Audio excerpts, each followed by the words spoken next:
Terima kasih Anda masih bersama kami di 94.7 FM MG Radio Network bersama saya Pri Hadiadi hingga pukul 10 pagi waktu Indonesia bagian Barat, dan di Morning Session with Nuim Hayat hari ini tanggal 11 November 2021 kita berbincang terkait dengan Hari Pahlawan yang kita rayakan tiap tanggal 10 November. Tadi saya sempat mengatakan bahwa tahun ini pemerintah memberikan gelar pahlawan kepada 4 putra bangsa terbaiknya, yaitu almarhum Sultan Haji Muhammad Idris, kemudian juga almarhum Haji Usmar Ismail, almarhum Raden Arya Wangsakara, dan juga almarhum Tombolu Tutu. Keempatnya ini diberi gelar kepahlawanan melalui keputusan Presiden RI nomor 109/TK/TH 2021 tanggal 25 Oktober 2021.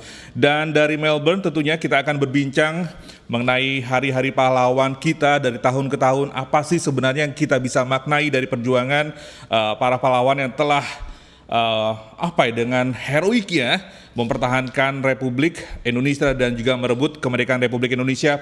Assalamualaikum Bang Nuim, apa kabar dari Melbourne? Waalaikumsalam warahmatullahi wabarakatuh. Apa kabar di Jakarta?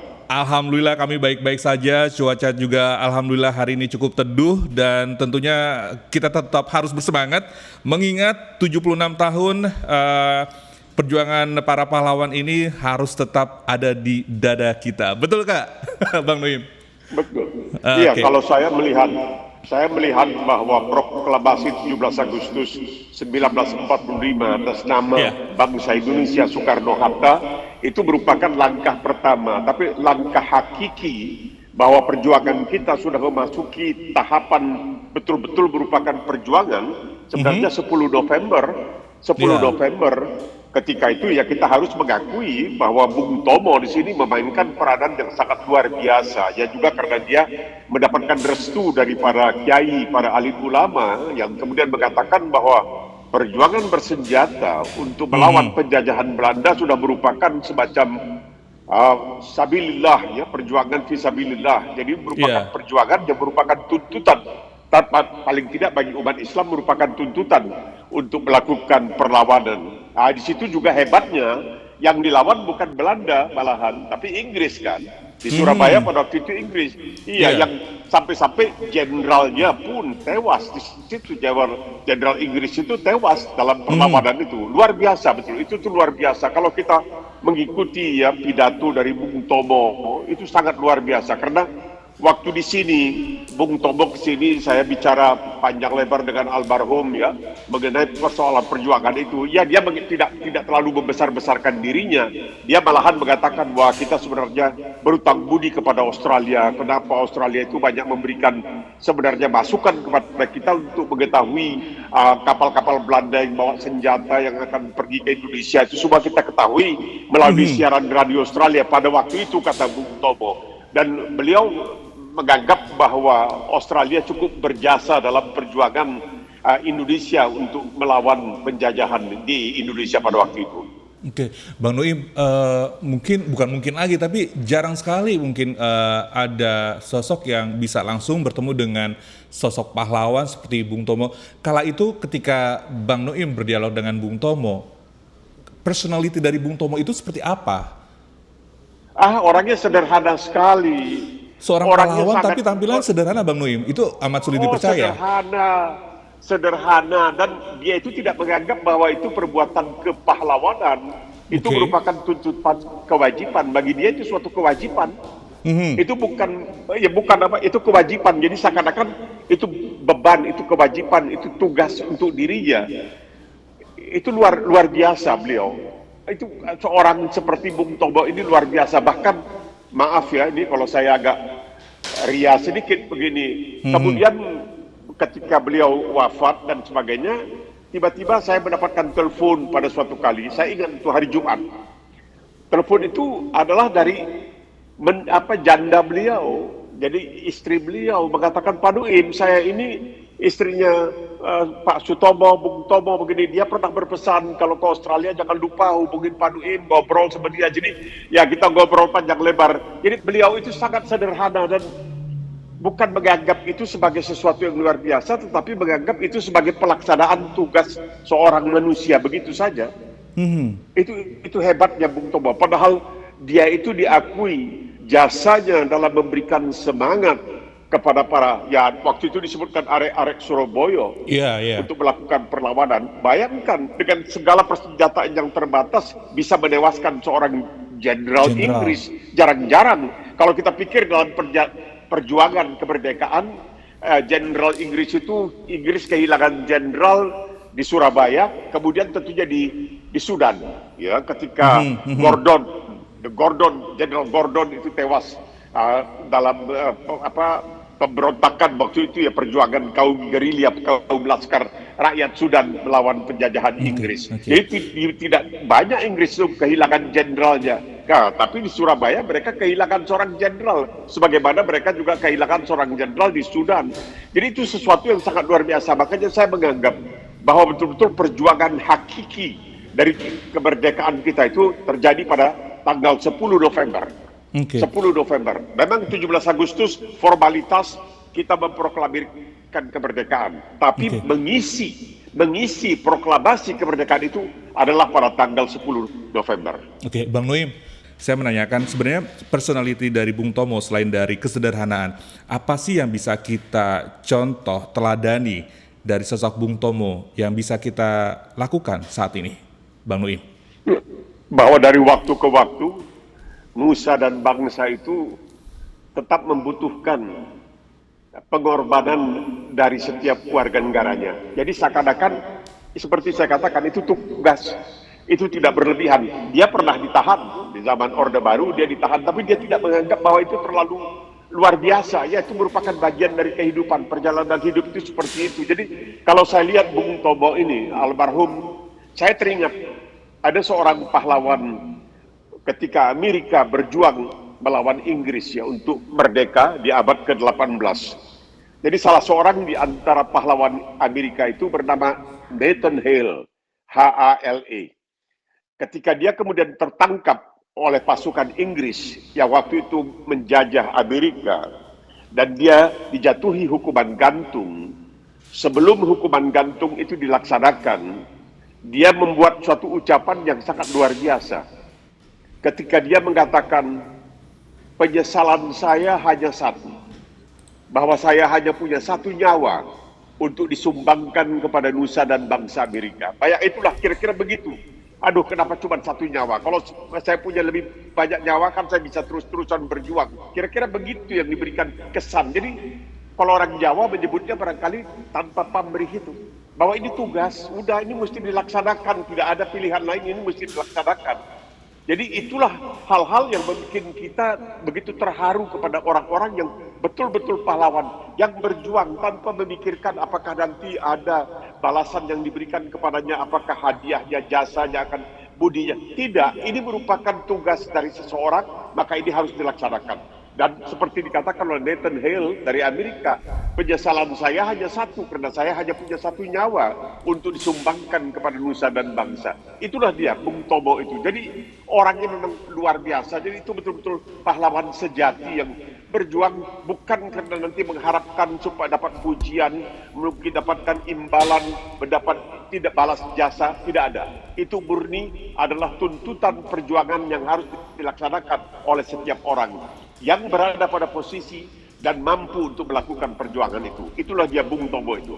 Oke, Bang Noim, selain Bung Tomo tidak mengharapkan pujian, kemudian juga tujuannya untuk berjuang, tapi Bang Noim sendiri melihat Bung Tomo muda kala itu, bagaimana kemudian kehidupan sosialnya, bermasyarakatnya dengan pemuda-pemuda lainnya kala itu di Surabaya, Bang Noim?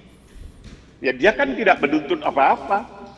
Dia tidak ada menuntut, malah saya katakan kan dia juga sempat ditahan oleh Orde Baru. Dia tidak menuntut, maksudnya jangan dianggap itu sebagai suatu perbuatan yang harus dibalas jasanya. Dia tidak melihatnya sebagai itu. Itu merupakan tugas, dia harus melaksanakan tugas itu. Itu yang penting. Jadi seperti yang barangkali dikatakan oleh Khairil Anwar ya tentang Diponegoro, sekali berarti sudah itu mati. Mungkin itu. Saya heran betul. Ini orang yang diakui, kepahlawanannya itu diakui di mana-mana. Tapi kenapa dia tidak pernah menunjukkan gejala, tidak menunjukkan semacam isyarat bahwa dia itu adalah pahlawan? Tidak, bahwa dia telah melaksanakan tugas seperti dia barangkali sebagai seorang kepala keluarga mencari nafkah untuk keluarganya, begitu saja. Nah, ini yang barangkali harus kita junjung tinggi, dan setiap kita mengingat Bung Tomo, kalau saya mengingat beliau itu, saya mengingat hal yang seperti ini. Inilah manusia yang menganggap bahwa perjuangannya, pengorbanannya itu adalah sesuatu yang merupakan kewajiban dan tugas, bukan melebihi daripada itu, hanya kewajiban dan tugas seorang bangsa Indonesia, seorang warga negara Indonesia. Itu yang kalau dijadikan barangkali semacam percontohan, jadi pelajaran untuk kita semua melakukan sesuatu itu, bukan karena kita menganggap nanti akan dipuja-puji. Dia tidak pernah melihat hal seperti itu. Dia tidak pernah melihat hal-hal seperti itu. Dia hanya melakukan, ya sudah, ini mesti dilaksanakan, ya dia laksanakan. Kebetulan dia berada posisi. Memang setelah itu ada cara macam-macam hal yang membuat kita agak merasa sedih ya, ketika misalnya ada suatu media yang pernah bertanya, ketika terjadi 10 November 1945 perjuangan melawan bala tentara sekutu ya, di aksi polisi kedua pada waktu itu di Surabaya, Bung Tomo berada di mana ya? Oh, dia berada di Malang. Kenapa? Karena dia harus menyingkir. Kenapa? Karena dia harus diselamatkan, karena dia merupakan sumber dari semangat kepada arek-arek Surabaya. Kalau dia sampai tertangkap atau dia sampai waktu itu terbunuh misalnya, itu perjuangan itu mungkin sudah akan kehilangan impetus ya. Dan dia perlu untuk terus berada ya, paling tidak di tengah-tengah para pejuang, walaupun tidak secara harfiah berada di tengah-tengah mereka.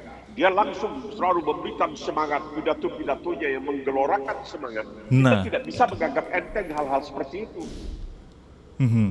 Nah, saya masih terus akan mengajak nih MJ Listener untuk bernostalgia terkait dengan sosok figur Bung Tomo, pahlawan kita, dengan Bang Nuim sendiri.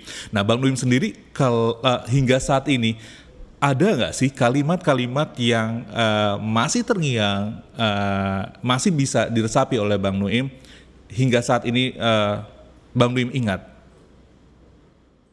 Dia tidak mau diingat-ingat. Itu orangnya itu kalau dalam bahasa Islam itu tawaddu, orang yang merendahkan hati. Hatinya itu merendahkan sekali. Maksudnya ini nggak usah dibesar-besarkan.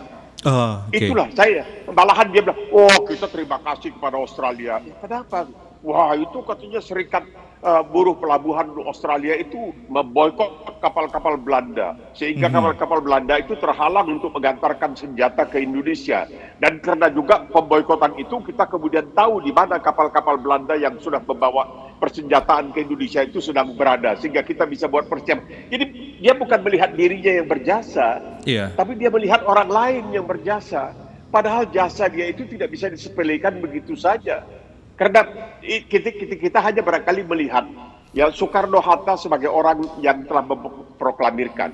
Ya sama saja dengan Bung Tomo yang langsung menyemangati para pejuang.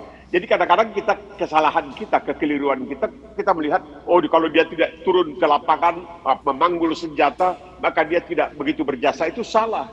Karena perlu dalam keadaan seperti itu, perlu ada orang-orang yang mampu memberikan semangat. Jadi seperti ketika ya kembali lagi saya bikin percontohan ya di Amerika itu Patrick Henry, tadi itu Nathan Hale yang mengatakan saya menyesal hanya punya satu nyawa untuk disumbangkan kepada nusa dan bangsa. Nah Patrick Henry lain lagi, give me liberty or give me death, beri aku kemerdekaan atau beri aku kematian. Kita kemudian menyerap itu, merdeka atau mati. Ya, dalam perjuangan kita menyebut merdeka atau mati. Itu kita ambil sebenarnya dari ucapan dari Patrick Henry sendiri yang mengatakan give me liberty or give me death. Jadi orang-orang seperti ini dengan ucapan-ucapannya ini memberikan semangat. Tapi kalau Bung Tomo itu seakan-akan bukan dia, orang lain lebih penting. Seakan-akan apa yang dia lakukan itu wajar saja, setiap orang mesti melakukan hal itu, kenapa mesti dibesar-besarkan? Nggak pernah ada kebanggaan begitu, menunjukkan saya tidak begitu, hanya mengatakan ya dia beruntung bahwa dia telah mendapat kesempatan untuk melakukan sesuatu untuk nusa dan bangsanya. Itu yang membuat kita orang yang rendah hati seperti itu, orang yang tawadhu seperti itu, orang yang menganggap bahwa itu adalah tugas dan kewajiban setiap orang untuk memperjuangkan kemerdekaannya. Itu yang membuat Betul. Bung Tomo itu barangkali melebihi ya dari kebanyakan yang dapat kita sebutkan sebagai pahlawan. Apakah cukup dengan memberikan gelar saja kepada para pahlawan dari pemerintah sekedar pengakuan? Karena kita sejatinya juga banyak sekali pahlawan yang kita kenal sebagai sebutan dengan pahlawan tak dikenal. Iya, itu sebenarnya peringatan mengingat mereka secara keseluruhan. Kalau boleh contoh, hari ini tanggal 11 November bulan 11. Tadi di Australia tepat jam 11. Jadi 11 itu sebenarnya dimulai dengan akhir Perang Dunia Pertama ya. Mereka mengingat semua yang telah pernah gugur ketika melaksanakan tugas membela nusa dan bangsa. Jadi dibuat ada sajaknya itu, lest we forget. Jangan sampai kita melupakan. Ini yang penting. Lest we forget. Jadi diperingati tiap tanggal 11 bulan 11 persis tepat jam 11 itu mereka diperingati. Jadi diperingati dengan ada semacam bunga yang terbuat dari kain dari kertas merah, kopi itu dijual dan sebagainya, uangnya dikumpulkan untuk para veteran dan lain sebagainya. Yang saya masih dambakan, inginkan adalah bahwa kita punya sejarah yang benar-benar yang mapan, betul-betul sejarah tentang perjuangan bangsa kita, karena nampaknya bahkan tentang peristiwa G30S saja pun sejarah kita ini masih simpang siur. Makanya setiap menjelang 30 September, 1 Oktober itu masih saja ada perdebatan kiri kanan yang dilakukan oleh orang-orang itu, karena kita belum mempunyai sejarah. Kita perlu barangkali pemerintah memikirkan, dicari sejarawan-sejarawan. Nah, saudara bertugas untuk menulis sejarah secara jujur, secara objektif, bukan karena saudara berpihak ke kiri atau ke kanan, tapi sejarah itu. Karena selama ini saya melihat macam suatu mode ya, orang-orang sejarah ditulis oleh yang menang. Ya tidak selamanya. Banyak sejarah itu ditulis oleh orang-orang yang jujur, orang-orang yang objektif. Ini yang penting, sehingga nanti ada cucu kita ke depan. Kalau sekarang saja begitu banyak sekali anak-anak muda yang tidak begitu mengetahui tentang sejarah kita. Ini perjuangan mereka itu tidak bisa kita lupakan. Lest we forget, jangan sampai kita melupakan. Walaupun mereka tidak dianggap sebagai pahlawan, tapi kita tidak bisa melupakan jasa mereka itu. Jadi di sini itu 11, tanggal 11, bulan 11, tepat jam 11. Ini dimulai dari tahun 1919 setelah selesai Perang Dunia Pertama. Itu di negara-negara Commonwealth lah, di Inggris, di Amerika, di Australia, di Kanada. Itu diperingati. Yang disebutkan dengan nanti pada akhirnya itu pembacaan saja itu adalah lest we forget. Jangan sampai kita melupakan mereka ini. Itu paling barangkali disayangkan, paling sedih. Jadi perlu pemerintah bukan hanya mengakui kepahlawanan sekian orang, tapi pemerintah membuat betul-betul usaha untuk adanya sejarah yang bisa kita anggap sebagai inilah sejarah nasional kita. Inilah sejarah yang sebenar-benar sejarah tentang perjuangan bangsa kita. Jadi tidak perlu mereka itu dianggap sebagai pahlawan, tapi kita meluruskan keadaan ini. Banyak sekali, masih banyak yang tidak begitu mengetahui. Bahkan masuk kaum milenial yang tidak begitu mengetahui tentang sejarah perjuangan kita. Betul. Ya kita mengetahui beberapa orang, Sudirman kita tahu, kemudian kita tahu di Penegoro, tapi masih banyak lainnya. Dan mereka secara keseluruhan perlu kita peringati. Bukan hanya yang nama-namanya tercatat sebagai sejarah, sebagai pahlawan yang telah diakui oleh pemerintah, tetapi semua mereka yang pernah, baik yang kita tahu namanya, yang kita tidak kenal namanya dan sebagainya. Betul. Mereka yang pernah berjuang dan mereka gugur dalam perjuangan itu, jangan sampai kita melupakan jasa-jasa mereka. Itu penting sekali. Sepakat Bang Nuim sepakat sekali dengan kalimat Bang Nuim. Bang Nuim juga ini juga sepakat banget dengan dari tema yang diusung oleh pemerintah terkait dengan Hari Pahlawan 2021, Pahlawanku Inspirasiku. Menteri Sosial Tri Risma hari ini dalam sambutan juga memberikan penekanan bahwa semua orang ini mempunyai potensi besar dalam memenangkan perang. Kalau dulu memang perang dalam perjuangan, tapi sekarang adalah perang melawan kemiskinan dan kebodohan. Ini tentunya bisa kita resapi dari tagline dari tema Hari Pahlawan 2021, Pahlawanku Inspirasiku. Singkat saja Bang Nuim, apa yang bisa Bang Nuim sampaikan buat kita, saya tentunya dan juga buat MG listener untuk kedepannya bisa membangun bangsa Indonesia dari keteladanan pahlawan-pahlawan Indonesia? Apa yang mereka lakukan, dan kebanyakan di antara mereka melakukan tanpa pamrih, itulah yang paling perlu kita contoh. Karena mereka berjuang demi keyakinan akan kebenaran dari perjuangan mereka. Itu yang paling penting, yang harus menjadi contoh dan suri tauladan untuk kita. Baik sekali. Terima kasih Bang Nuim sudah bersama kami di MG Radio Network More Than Just News di 94.7 FM di hari ini tanggal 11 November 2021. Tadi juga saya coba untuk mengajak kita para pendengar MG listener untuk bernostalgia terkait dengan sosok dari Bung Tomo, kemudian juga bagaimana kemudian mengingat masa-masa Bang Nuim ketika berdialog dengan Bung Tomo, dan juga banyak hal lagi yang telah kita bahas selama 1 jam terakhir ini. Sekali lagi terima kasih Bang Nuim atas waktunya untuk hari ini terkait dengan Hari Pahlawan yang kita peringati Saban 10 November di tiap tahunnya. Sekali lagi terima kasih Bang Nuim atas waktunya. Sama-sama. Sehat selalu. Dan Assalamualaikum. Waalaikumsalam warahmatullahi wabarakatuh.